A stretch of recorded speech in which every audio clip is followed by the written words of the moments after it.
1년을 넘게 준비한 미국 신학교 유학이 정말 단 하루 만에 물거품이 됐습니다. 고난이 찾아왔어요. 저는 믿음이 있는데 고난이 찾아왔습니다. 일주일 동안 거의 먹지도 못했습니다. 아무것도 하지 못했습니다. 가족들 어느 누구도 제게 말을 걸지 못했습니다. 저는 새벽에 교회에 나가서 기도도 나오지 않았습니다. 제 안에 정말 말할 수 없는 분노와 말할 수 없는 원망이 어마어마하게 나오기 시작했습니다. 하나님, 도대체 왜?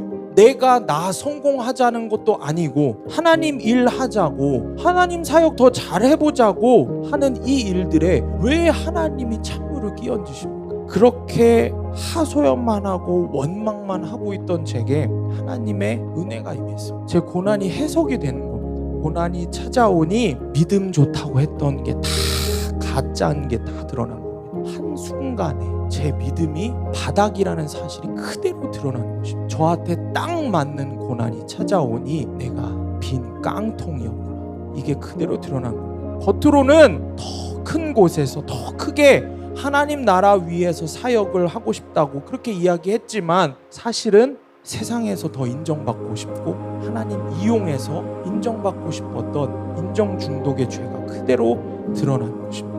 그리고 저는 고난을 통해서 철저하게 겸손을 배우게 되었습니다. 그 고난을 통해서 나의 뜻과 의지를 내려놓는 법, 그럼에도 오르신 하나님의 뜻에 순종하는 법을 배우게 되는 것입니다. 여러분, 하나님께서 우리에게 고난을 주시는 이유가 무엇일까요? 고통과 슬픔의 사건을 통해서 나와 함께 가고 싶으신 것입니다. 나를 세상에 뺏기고 싶지 않으신 것입니다. 저 천국을 향해 함께 걸어가자고 하는 하나님의 깊은 배려고 사랑이 바로 고난인 것입니다. 기도의 심장을 가져라. 오늘 말씀의 제목은 고난의 때에 드리는 능력 기도입니다. 고난의 때에 드리는 능력 기도라는 제목으로 하나님 말씀 전하겠습니다. 오늘 말씀 고난에 대해서 이야기를 함께 나누려고 합니다. 제목만 보시더라도 가슴이 턱턱 막히실 수 있고 나하고는 상관없는 이야기야 라고 하실 수 있겠지만 오늘 이 밤에 하나님께서 반드시 나에게 주시는 말씀이라고 여기면서 한 말씀도 빠짐없이 아멘으로 우리 마음에 우리의 심령에 새겨지는 은혜가 있기를 원합니다. 아멘. 자, 첫 번째로 하나님께서 우리에게 고난을 주시는 이유에 대해서 한번 살펴보겠습니다. 우리에게 고난을 주시는 이유, 우리 수암교회가 큐티하고 있는 큐티인 큐티책을 발간하시는 김양재 목사님 책 중에 이런 제목의 책이 있습니다. 고난이 보석이다. 고난이 보석이다 라는 제목의 책이 있습니다. 아멘이 안 나오시죠? 고난이 보석이라니 여러분, 이 고난이 보석이라는 말이 납득이 당연히 안 가시죠. 동의하실 수 있겠습니까? 이 말에 우리가 정말 이 고난을 보석처럼 여길 수 있을까요? 2013년도 6월에 김양재 목사님 담임하시는 우리들 교회가 판교에 새로운 성전을 이제 건축을 하고 헌당 예배를 준비할 때였습니다. 그 지역에 그 우리들 교회를 어떻게 알릴까 고민을 하던 중에 새로 지은 교회 외벽에 고난이 보석이다 라고 쓴 대형 현수막을 내걸었습니다. 판교 우리들 교회의 위치가 이 고속도로를 가다 보면은 왼편에 우뚝 서 있어서 하루에도 수천 수만 명이 이 고난이 보석이다라는 글귀를 보게 되는 것이었습니다. 그런데 이 고난이 보석이라니 이게 누가 봐도 고개를 갸우뚱할 그런 문구가 아니겠습니까? 누가 고난을 축복으로 받으려고 교회에 오겠습니까? 교회를 분명히 알리려고 내건 현수막이라고 했는데 그런 현수막의 글귀라고 하기에는 너무 맞지 않는 그런 글귀가 아니겠습니까? 마치 성도들을 오는 성도들도 내쫓으려고 하는 그런 교회처럼 보였을 것입니다. 그런데 사실 이 고난이 보석이다라는 이 말씀이 그 교회의 중심이 담긴 은혜의 고백이었습니다. 큐티인 간증에 보면 한 여집사님의 이런 고백 간증이 있습니다. 평생 고난이 없이 사는 것이 축복이라고 여기면서 살다가 갑자기 시어머니를 모시게 됐습니다. 시어머니를 모시고 살게 되니 자신에게는 일생일대에 죽을 것 같은 고난이었다라고 이야기를 합니다. 하지만 시어머니를 모시지 않았다면 자신은 낮아지지 않았을 것이고 하나님을 그토록 찾지 않았을 것이라고 고백을 합니다. 여전히 자신이 낮아지지 못한 부분이 있지만 계속해서 이 힘든 상황으로 자신 안에 하나님께서 변화시켜 나가고 있는 부분들이 있으니 참 은혜다라고 고백을 합니다. 근데 여기까지는 좋다 이겁니다. 그런데 최근에는 이 집사님의 손으로 키운 사랑스러운 손녀딸이 있는데 이 손녀딸에게 너무 상처가 되는 말을 들었다는 겁니다. 그 아이를 한순간도 내 마음에서 놓아본 적이 없는데 어느 날 갑자기 이 손녀딸이 할머니한테 할머니 내 옆에 있으면 짜증나 절로 가 그러면서 말을 한마디 했답니다. 그 한마디에 집사님은 지금껏 자신이 누군가에게 배신을 당해본 적도 없고 그런 아픔을 겪은 적이 없는데 손녀가 한 그 한마디가 비수가 되어서 가슴에 박히고 상처가 되었답니다. 시어머니를 모시는 고난은 큰 고난이라 여겨서 그것은 잘 통과했을지 모르는데 오히려 자기 손녀딸이 한 그 한마디에 넘어졌다는 것입니다. 여러분, 고난에는 그래서 크고 작은 것이 없습니다. 큰 고난, 작은 고난이 없습니다. 큰 고난이 지나갔으니까 그보다 작은 고난이 오면 내가 가볍게 넘길 수 있을 거야 라고 생각하지만 사실 고난이 힘들고 아픈 것은 그게 크든 작든 매 한 가지라는 것입니다.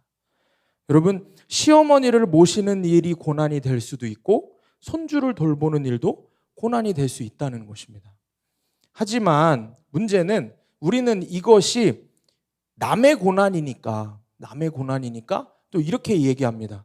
아니 그게 무슨 고난이야. 그까짓 게 무슨 고난이야. 그런 고난이라면 나는 100번도 더 하겠다. 그렇게 이야기를 한다는 것입니다. 여러분, 질병과 경제적으로 파탄이 나고 실직하고 배우자와 자녀의 문제 등 우리 삶에서 겪게 되는 고난은 가지각색 여러 가지의 모습으로 우리의 삶에 찾아옵니다.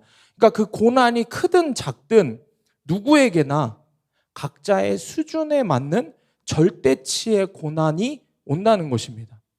그러니까 남의 고난은 아무리 커도 내게는 별게 아닙니다. 내게는 별게 아닌 것처럼 보이고 근데 나에게 찾아오는 아주 작은 고난은 말할 수 없이 큰 고난처럼 여겨지기 마련이라는 것입니다. 그러므로 내 고난은 하나님이 나에게 딱 알맞게 주신 것입니다. 누구든지 이 육신의 정욕이 무너지지 않으면 이 안의 영이 새로워질 수 없기 때문에 하나님이 이 사람한테는 자녀 고난을 주시기도 하고 또 이 사람한테는 돈에 대한 고난을 주시고 또 이 사람한테는 남편에 대한 고난을 주시고 또 이 사람한테는 병에 대한 고난이 필요하다고 알맞게 주시는 것입니다. 여러분, 그러니까 고난이 없다고 자랑하면 안 되는 것입니다. 하는 일마다 잘 되고 고난 없는 인생을 살고 있다면 그건 기뻐할 것이 아니라 사실은 두려워해야 할 일이라는 것입니다. 죄를 짓고 살면서 들키지도 않고 무사히 넘어간다면 불행 중 다행이 아니라 불행 중 불행인 것입니다.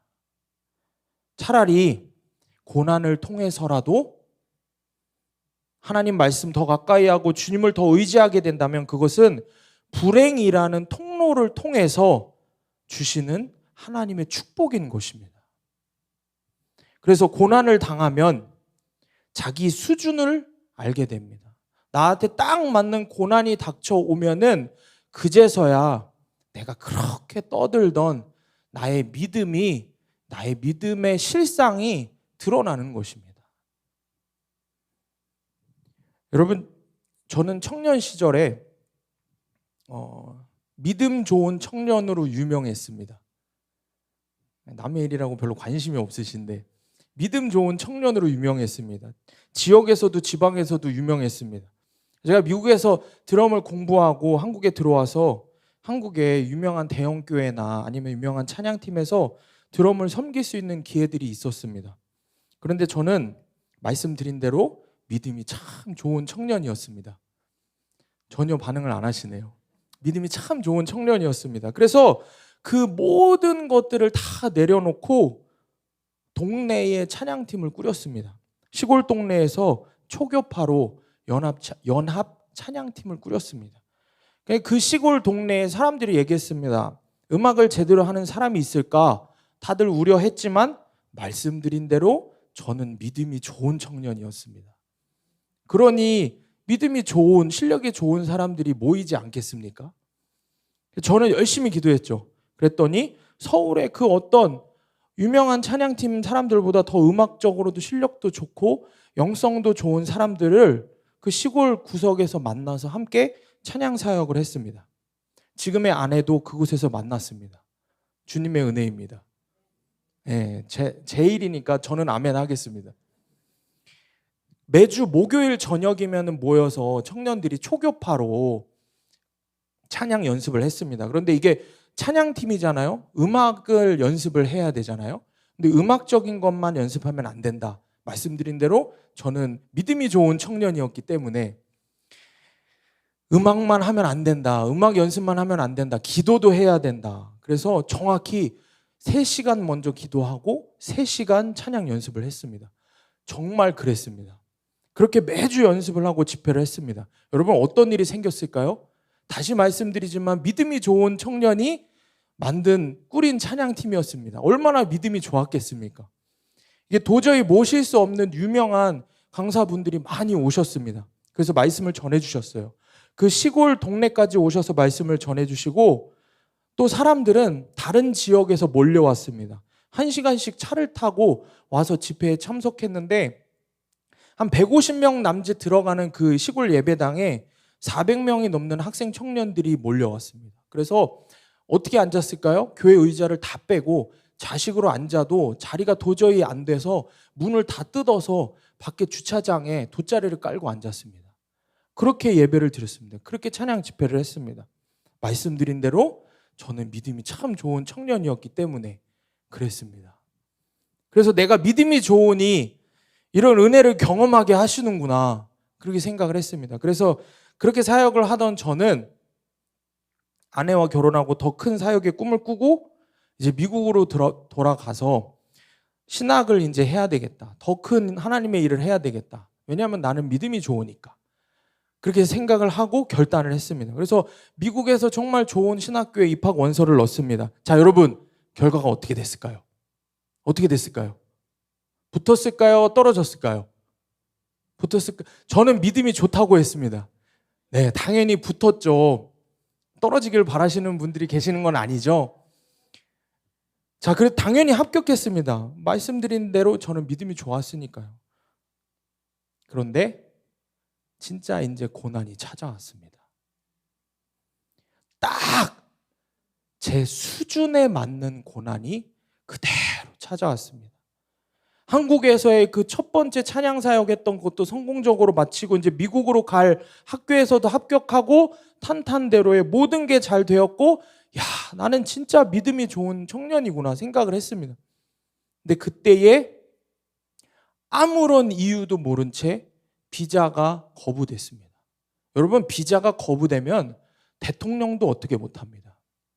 어느 누가 나서도 어떻게 할 수가 없습니다. 1년을 넘게 준비한 미국 신학교 유학이 정말 단 하루 만에 물거품이 됐습니다. 정확히는 그 영사를 만나서 비자를 받으려고 이제 인터뷰를 하는데 1년을 넘게 준비를 했는데 3분도 안 보더라고요. 그냥 이렇게 쭉 훑어보더니 이유를 말할 수 없고 비자를 줄 수 없다. 그러고 셔터를 그냥 내려버리더라고요. 정말 제가 그렇게 준비하던 것들이 한순간에 물거품이 돼버렸습니다. 비자를 거부당하고 제가 어땠을까요? 고난이 찾아왔어요. 저는 믿음이 있는데 고난이 찾아왔습니다. 일주일 동안 거의 먹지도 못했습니다. 이 큰 사람이 먹지도 못하니 정말 큰 고난이었나 봐요. 아무것도 하지 못했습니다. 가족들 어느 누구도 제게 말을 걸지 못했습니다. 저는 새벽에 교회에 나가서 기도도 나오지 않았습니다. 제 안에 정말 말할 수 없는 분노와 말할 수 없는 원망이 어마어마하게 나오기 시작했습니다. 하나님, 도대체 왜? 아니 왜? 도대체 왜 내가 나 성공하자는 것도 아니고 하나님 일 하자고 하나님 사역 더 잘해보자고 하는 이 일들에 왜 하나님이 찬물을 끼얹으십니까?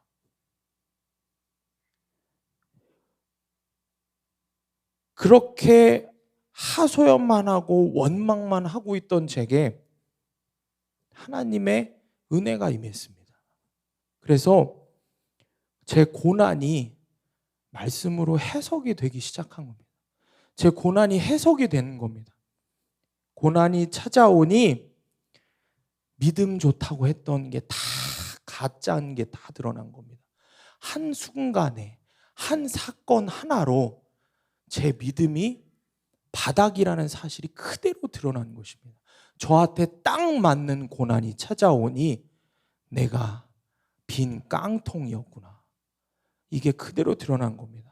제 형편없는 믿음이 그대로 드러났습니다. 겉으로는 더 큰 곳에서 더 크게 하나님 나라 위에서 사역을 하고 싶다고 그렇게 이야기했지만 사실은 세상에서 더 인정받고 싶고 하나님 이용해서 인정받고 싶었던 인정 중독의 죄가 그대로 드러난 것입니다.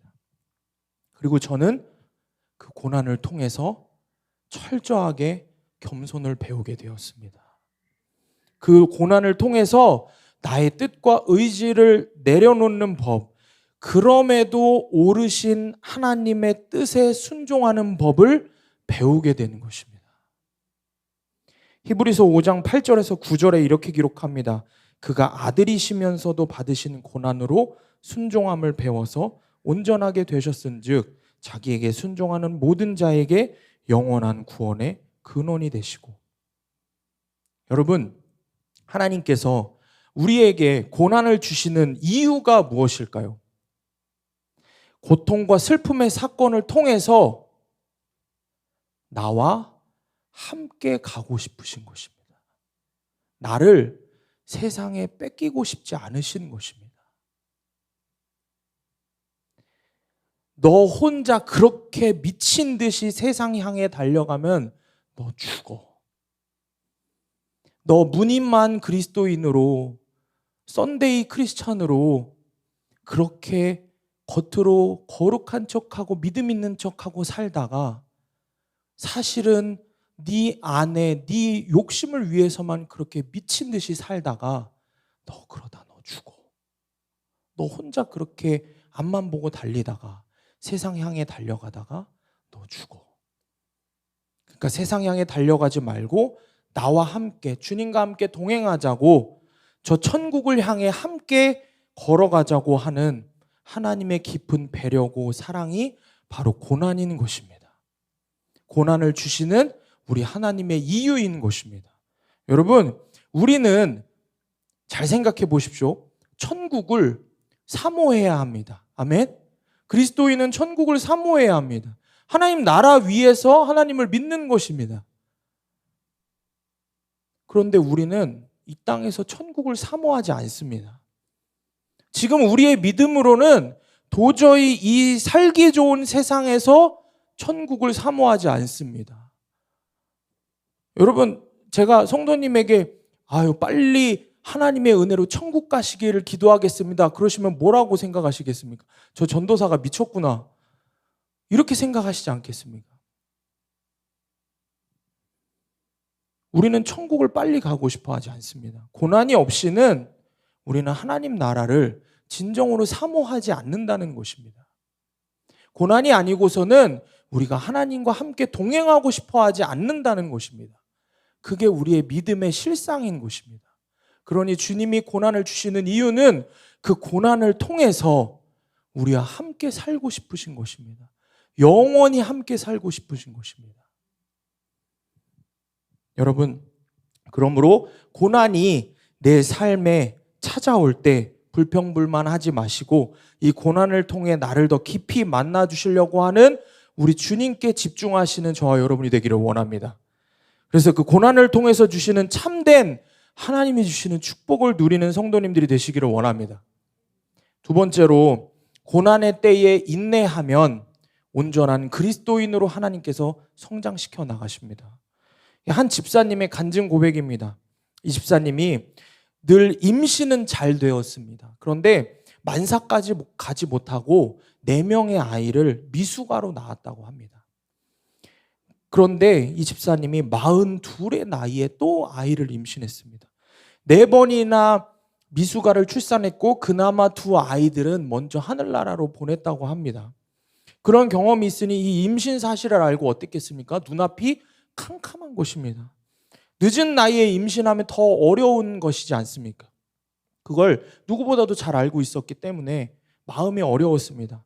시부모님도 이야기하십니다. 그렇게 고생해서 낳고 또 낳고 싶냐 하면서 반대하셨고, 의사조차도 조건이 안 좋으니 포기하라라고 이야기를 했습니다. 그런데 낙태가 죄라는 사실을 알기 때문에 하나님께 맡기자라는 남편의 말에 순종해서 이 아이를 낳기로 결정을 했습니다. 의사가 그러면 지금부터 아이를 낳을 때까지 입원해서 누워서만 지내야 된다라고 이야기를 했습니다. 말로는 위험을 무릅쓰고라도 아들이든 딸이든 감사함으로 낳겠다, 예수님을 의지하겠다 이렇게 했지만 사실 이 집사님은 너무 두려웠습니다. 그래서 하루하루 빨리 날짜가 가기만 기다렸습니다. 수시로 분만실을 내려갔다가 입원실로 되돌아온 일이 반복이 되었습니다. 얼마나 고통스러웠겠습니까? 이런 일이 일어날 때마다 집사님 입에서 주님 살려주세요, 살려주세요 기도했지만 마음은 항상 불안하고 힘들었습니다. 그런 불안과 고난 속에서 임신 32주째 되던 날 2.2kg의 막내 아들이 태어났습니다. 이 막내 아이를 키우면서 집사님이 고난이 끝인 줄 알았는데 고난이 계속됐습니다. 끝이 없었습니다. 혼자 힘으로 감당하기 너무 힘든 나머지 이 아이를 잘 키울 수 있는 교회로 인도해 달라고 기도했더니 하나님이 말씀을 깊이 묵상하는 교회로 인도하게 하셨습니다. 그래서 하나님과 그 공동체에 양육을 맡기고 오직 기도로 그 아이를 키웠습니다. 그리고 막내 아들이 이제 11살이 되었다고 합니다. 주일이면 주일학교 교사인 엄마를 도와서 미리 간식도 타다 주고 청소년부 수련회도 같이 다닌다고 합니다. 얼마나 하나님의 은혜입니까? 그런데 여전히 아이는 난독증으로 치료를 받고 있고 ADHD 약을 먹고 살아야 한다고 합니다. 이 집사님의 고난은 여전하지만 그저 감사할 일밖에 없다고 고백하십니다. 여러분, 인생을 살면서 우리가 예상치 않은 여러 가지 시련들을 계속해서 만나게 됩니다. 자식은 대학에 떨어질 수도 있고, 남편의 사업이 부도가 날 수 있고, 배우자가 외도를 할 수도 있고, 우리 삶에 수없이 많은 고난들이 계속해서 만나게 됩니다. 그런데 이런 각양각색의 사건들을 만나는 분들이야말로 주님이 정말 사랑하시는 분들인 겁니다.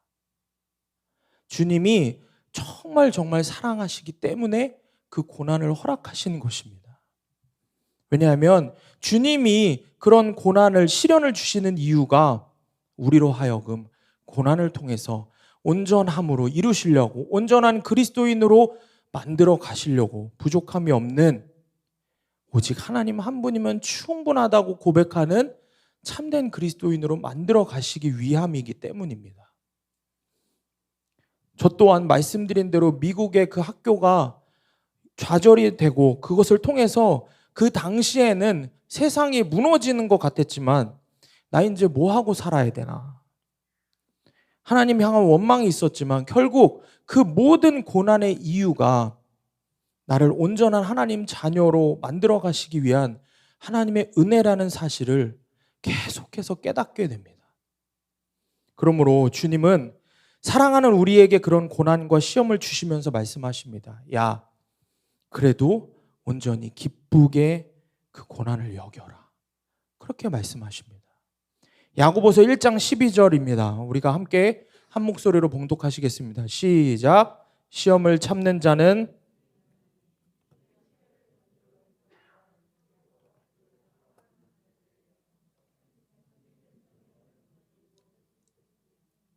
아멘. 아멘이십니까? 여러분, 고난 가운데 혹시 고난 가운데 계십니까? 이 말씀이 오늘 여러분에게 주시는 하나님의 음성입니다. 주님이 오늘 여러분을 부르셔서 분명 약속하고 계시는 것입니다. 고난이 지금 없으십니까? 앞으로 찾아올 고난의 때에, 우리 인생에 있는 수없는 고난 때에 이 말씀을 기억하셔서 붙드시기를 바랍니다. 주님께서 생명의 면류관을 약속하십니다. 고난과 시험이 우리로 하여금 인내하게 하고 그 인내를 온전히 이루면은 조금 더 부족함이 없는 인생, 생명의 면류관을 얻는 인생이 된다고 분명히 약속하고 계십니다. 이 말씀을 의지해서 내 삶의 고난을 해석하는 사람이 바로 고난이 축복이다, 고난이 보석이다 라는 고백을 하게 되는 것입니다. 그리고 결국에 나를 괴롭히는, 못살게 구는 그 사건들이 바로 나의 온전함을 위한 것이고 나의 부족함이 없게 하시려는 하나님의 그런 세팅이라는 것을 인정하게 되는 것입니다. 그리고 나를 힘들게 하는 그 사람을 봐도 그 사람을 미워하고 저주하는 게 아니라 분명 나를 힘들게 하고 고난을 준 사람인데 말씀으로 해석해서 보면은 저 사람이 나 때문에 수고하는구나. 나를 더욱 온전한 하나님의 자녀로 만들려고 저 사람이 수고하는구나. 그렇게 여길 수 있다라는 것입니다. 여러분, 억지로 그냥 어거지로 마인드 컨트롤해서 그냥 그렇게 생각하라고 드리는 말씀이 아닙니다. 오늘 우리에게 주시는 이 말씀을 의지해서 믿음의 고백을 할 때 고난을 축복으로 여기면서 살아갈 수 있다는 것입니다. 말씀이 여러분에게 힘이 되고 말씀이 여러분에게 결론이 되기를 원합니다. 그러므로 고난의 때에 우리가 인내하면 하나님께서는 우리를 온전한 그리스도인으로 만들어 가십니다. 세 번째로 고난을 이기는 그런 비결에 대해서 한번 살펴보겠습니다. 여러분, 카타콤이라는 곳에 대해서 들어보셨습니까? 한 번쯤은 들어보셨을 거예요. 초대교회의 그리스도인들이, 초대교회 2000년 전 초대교회 그리스도인들이 로마로부터 많은 핍박을 받았습니다. 로마의 추적을 피해서 외곽으로 더 외곽으로 더 외곽으로 그렇게 피해서 도망가다가 결국 머물게 된 곳이 이 카타콤입니다. 카타콤의 다른 이름은 지하 공동묘지입니다. 지하 공동묘지에 숨게 된 것입니다. 여러분, 카타콤은 우리가 성지순례 가서 가는 유적지가 아닙니다. 지하 공동묘지입니다. 여러분, 묘지는 누구라도 가기 싫어하는 곳이기 때문에 당시에 로마 군대의 추적을 피할 수 있었던 것입니다. 한번 사진을 보시면은 카타콤의 사진입니다. 카타콤의 사진을 보시면은 지하 동굴이죠. 이렇게 멋지게 이렇게 사진도 찍고 하는 그런 관광의 명소라고 보이지만 저 옆에 있는 벽들이 보이십니까? 저게 뭔지 아시겠습니까? 네, 해골들입니다. 이거 그나마 좀 덜 무서운 사진으로 찾은 겁니다. 실제로는 그냥 카타콤 검색해 보시면 깜짝 놀라십니다. 이거 가서 이렇게 뭐 성지순례 가서 보는 유적지인 줄 알았는데 그게 아닙니다. 수많은 해골들이 쌓여져 있습니다. 카타콤 안에. 이 카타콤에 여러분 지하 5층까지 파고 들어가서 무덤을 만들었다고 합니다. 그런데 이 초대교인들이 생활하던 카타콤의 크기가 어느 정도였는지 아십니까? 어느 정도였는지 아십니까? 무려, 놀라지 마십시오. 놀라셔도 됩니다. 무려 900km였습니다. 안 놀라시네요. 900km였습니다. 어마어마한 거리였습니다. 그들이 생활했던 곳이 그렇게 큰 곳이었습니다. 방의 개수가 방이 아니라 사실은 나눠져 있는 구역이 120개로 나눠져 있다고 합니다. 그러니 얼마나 큰 지하 무덤이었습니까? 1854년에 지오반니 로시라고 하는 사람에 의해서 이곳이 처음 카타콤이 발굴이 됐는데 발굴 당시에 이곳에 있는 시신이 무려 600만 구가 있었다고 합니다. 600만 명의 우리 믿음의 선조들이 그곳에서 순교한 것입니다.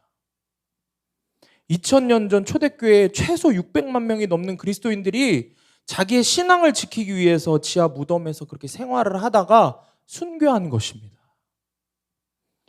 여러분, 바울은 로마서를 시작하면서 스스로 자신이 복음을 전하는 자가 되기 위해서라면 고난받기를 두려워하지 않았습니다. 그리고 자신을 뭐라고 소개했냐면은 둘로스라고 소개했습니다. 이게 뭐냐면 종입니다. 예수 그리스도의 종이라고 합니다. 여러분, 근데 종에는 계급이 있습니다. 바울이 이야기한 둘로스는 그 종들 중에서도 가장 천한 종이었습니다.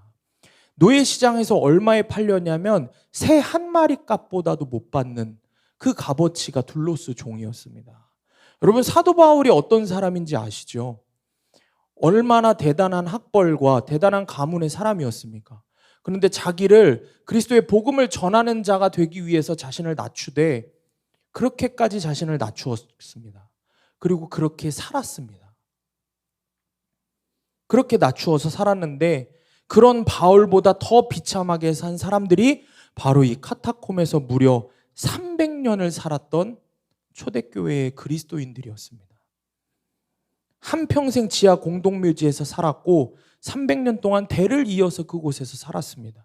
한 번도 밖으로 나와보지 못한 사람들도 수두룩했습니다.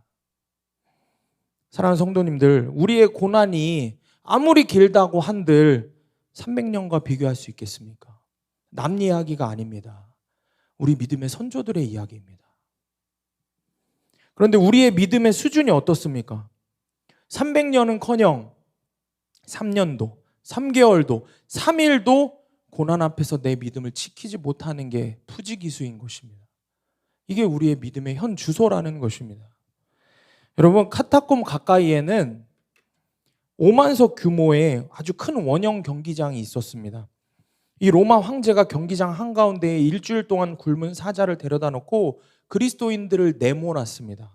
잡아먹으려고요. 찢어 죽이려고요. 우리가 영화나 영상 같은 곳에서 보셨죠? 그런데 더 충격적인 사실이 있습니다. 사자가 있죠. 굶주린 사자를 풀어놨죠. 그런데 그 옆에는 뭐가 있었냐면 황금 마차를 만들어 놨다고 합니다. 한쪽에는 굶주린 사자가 있고 한쪽에는 황금 마차가 있었습니다. 이 로마 황제는 굶주린 사자 옆에 서 있는 그리스도인들에게 이렇게 이야기했다고 합니다.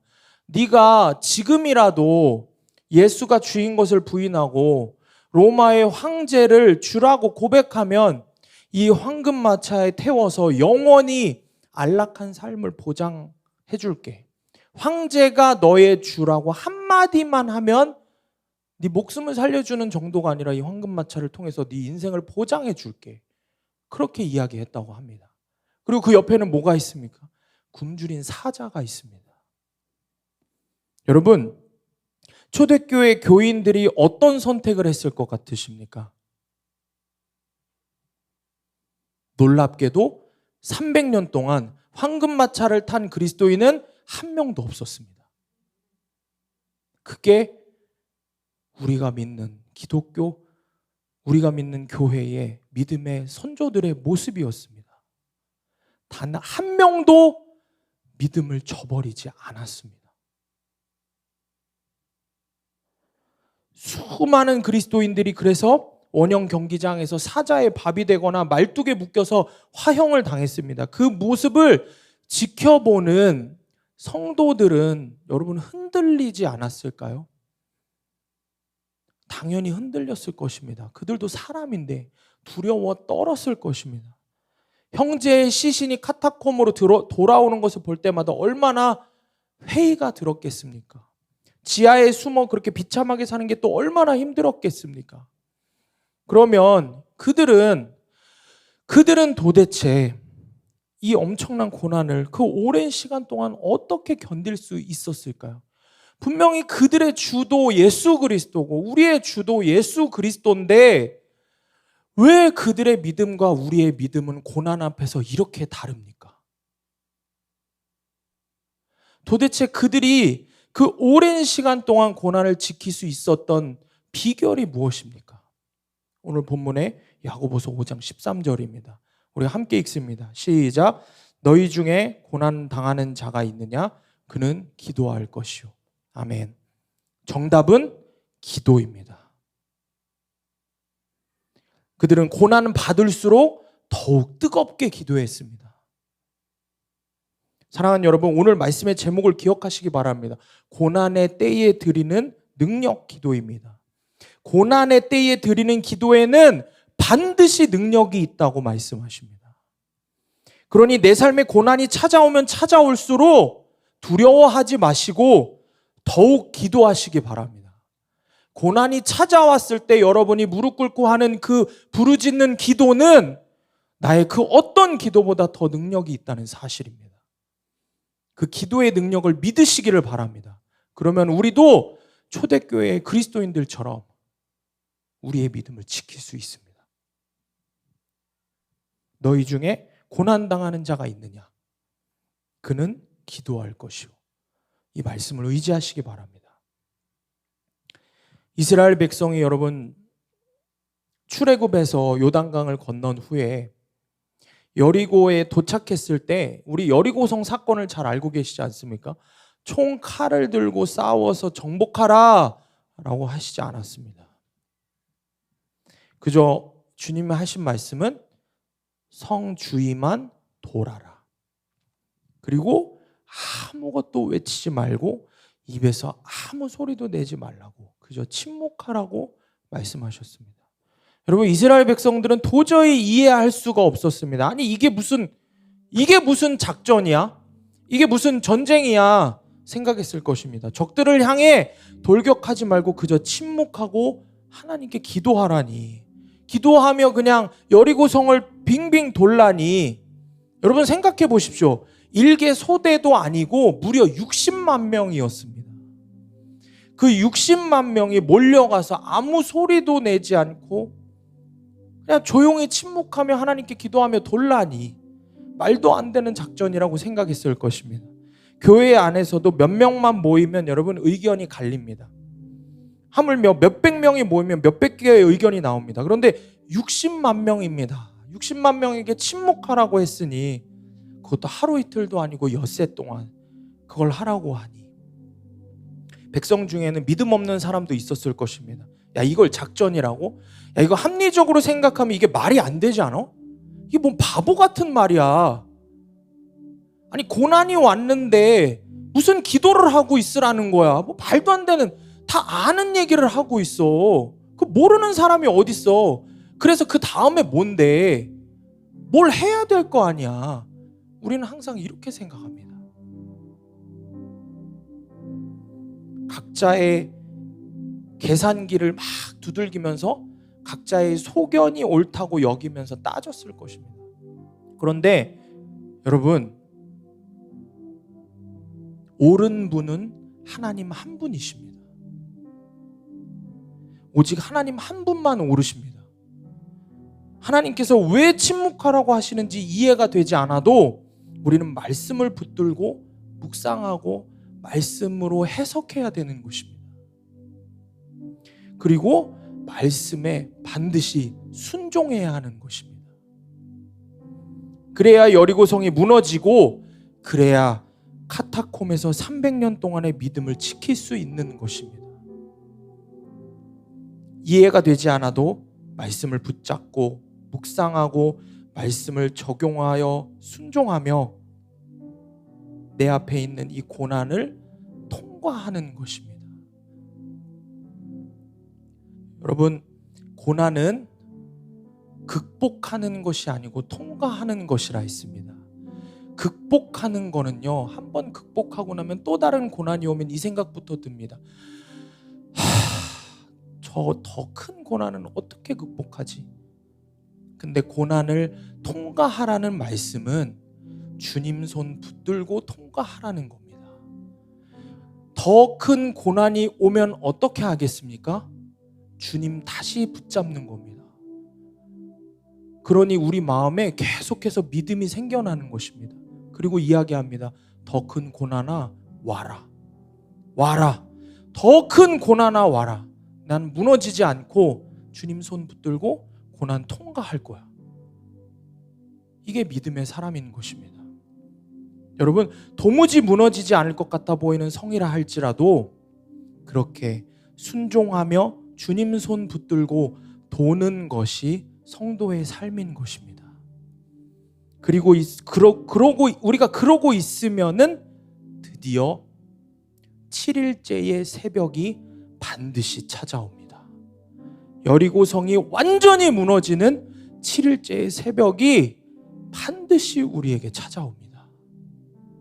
도저히 이해가 되지 않지만 말씀을 펴서 말씀을 묵상하고 말씀에 순종하고 그대로 기도하며 주님 손 붙들고 있으면 이 세상에서 반드시 7일째의 영광을 우리가 누리게 되는 것입니다. 사랑하는 성도님들, 반드시 말씀을 붙잡고 고난을 통과하시기를 바랍니다. 말씀에 의지해서 인내함으로 이 고난을 반드시 통과하시기 바랍니다. 그럼 하나님께서 반드시 우리에게 세상 그 어떤 것보다 귀한 생명의 면류관을 허락하신다고 약속하셨습니다. 당신의 자녀로 영원이라는 시간까지 영생하도록 책임지신다고 약속하셨습니다. 주의 그 말씀이 저와 여러분의 삶의 결론이 되기를 바랍니다. 오늘 이 말씀을 묵상을 하면서 설교를 하러 올라가야 되는데 제 마음에 참 답답하고 어려웠던 것이, 주님, 이 고난이 지금 당장 고난이 있는 성도님에게는 들리겠지만 당장 지금 고난이 없는 성도님들도 많을 텐데 이 말씀을 왜 우리에게 주시는 겁니까? 왜 이 말씀을 하시는 겁니까? 고난이 없는 사람은요. 근데 주님 하시는 말씀은 우리 인생에서 고난이 없는 사람은 없다는 것입니다. 그 이야기는 주님이 부르시지 않는 사람은 아무도 없다는 것입니다. 주님께서 우리 모두를 부르고 계시는 것입니다. 누구든지 나와서 주님께 부르짖으라는 것입니다. 지금 고난이 없을 수 있습니다. 그러면 여러분, 이전의 고난을 한번 생각해 보시기 바랍니다. 이전에 지나간 줄 알았지만 여전히 내 안에 쓴 뿌리로 내 마음에 상처로 남아있는 그 고난을 오늘 이 밤에 주님 앞에 갖고 나가셔서 물어보시기 바랍니다. 주님, 이 고난을 해석시켜 주세요. 그러지 않고서는 제가 앞으로 올 고난을 감당할 자신이 없습니다. 분명히 오늘 이 밤에 주님이 말씀하시고자 하는 그 한 사람이 있습니다. 그 한 사람이 내가 되어야 합니다. 그 한 사람을 위해서 주님 오늘 이 자리에 여러분들을 부르셨고 주님 말씀하셨습니다. 그러니 남의 일이라 여기지 말고 내 일이라, 나를 향한 말씀이라 여기며 이 말씀을 우리 심령에 새기고 기도하시기 바랍니다. 앞으로 닥칠 고난의 때에 반드시 주님 손 붙잡고 통과하겠습니다 라는 믿음의 사람으로 오늘 이 밤에 내가 우뚝 서길 바랍니다. 이렇게 기도하는 우리가 되기를 원합니다. 우리 잠깐 영상 하나 보고 함께 기도하겠습니다.